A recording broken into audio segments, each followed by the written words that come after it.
ಗುರುತ್ವ ಪಾಠದಲ್ಲಿ ಲವಣತೆ ಸರಳ ಚಟುವಟಿಕೆಯನ್ನು ಮಾಡುತ್ತಿದ್ದೇವೆ. ಇದಕ್ಕೆ ಬೇಕಾಗಿರುವ ಸಾಮಗ್ರಿಗಳು: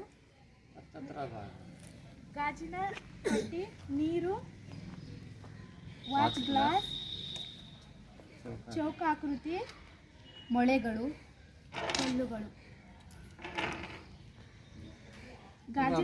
ಈಗಾಗಲೇ ಪ್ಲವನತೆ ಅಂದ್ರೇನೋ ಗೊತ್ತಿದೆ, ಪಾಠನೂ ಸಹ ಆಗಿದೆ.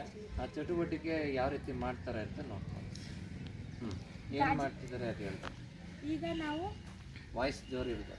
ಈಗ ನಾವು ನೀರನ್ನು ತುಂಬಿರುವ ಗಾಜಿನ ತೊಟ್ಟಿಗೆ ಚೌಕಾಕೃತಿಯನ್ನು ನೀರಿನ ಒಳಗಡೆ ಹಾಕುತ್ತಿದ್ದೇವೆ. ಏನಾಗುತ್ತದೆ ಗಮನಿಸಿ. ಅದನ್ನು ಒಳಗಡೆಗೆ ನೂಕಿದ್ರೂ ಅಷ್ಟೇ ಮೇಲಕ್ಕೆ ಬರ್ತದೆ ನೋಡಿ. ಒಳಗಡೆಗೆ ಅದನ್ನು ತಳಕ್ಕೆ ಬಿಟ್ಟಿದ್ದೇನೆ,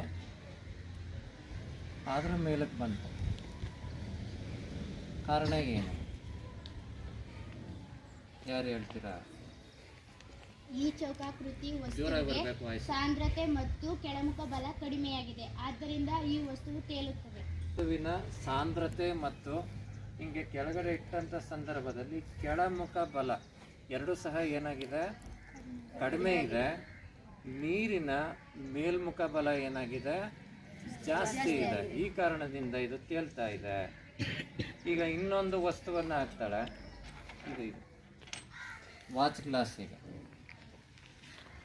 ನೋಡಿ, ವಾಚ್ ಗ್ಲಾಸು ಅಷ್ಟೇ ಹಾಕಿದ ತಕ್ಷಣ ಏನಾಯಿತು? ಅದು ತೇಲಕ್ಕೆ ಶುರುವಾಯಿತು. ಇವಾಗ ಇದನ್ನು ಅಷ್ಟೇ ನಾವು ಏನು ಹೇಳ್ಬೋದು? ಇದರ ಸಾಂದ್ರತೆ ಮತ್ತು ಕೆಳಮುಖ ಬಲ ಎರಡೂ ಸಹ ಕಡಿಮೆ ಇದೆ. ಅದಾದ ನಂತರ ನೀರಿನ ಮೇಲ್ಮುಖ ಬಲ ಏನಾಗಿದೆ? ಹಿಂಗೆ ಬಿಟ್ಟ ತಕ್ಷಣ ಜಾಸ್ತಿ ಇದೆ. ಅದರಿಂದ ಇದು ತೇಲ್ತಾ ಇದೆ.